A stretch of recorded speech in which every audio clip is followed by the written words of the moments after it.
இந்த திருக்கழுமலம் பதிகமானது இந்த பாடலை கேட்கும்போதோ இந்த பாடலை படிக்கும்போதும் செய்த பாவ வினைகள் அனைத்தும் நீங்கும் என்பது ஒரு ஐதீகம்.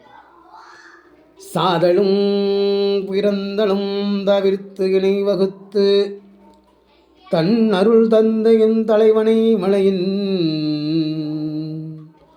மாதினை மதித்து அங்கு ஓர் வாழ் கொண்ட மணியை வரு புனல் சடையிடை வைத்த எம்மானே எதிலன் மனத்துக்கு ஓர் இரும்பு உண்ட நீரை என் நகை ஒருவனை எங்கள் பிரானை காதில் வெண் குளையனை கடல் குளமிருந்த கழுமளவள நகர் கண்டு கொண்டேனே. காதில் வெண் குளையனை கடல் குளமிதந்த கழுமளவள நகர் கண்டு கொண்டேனே.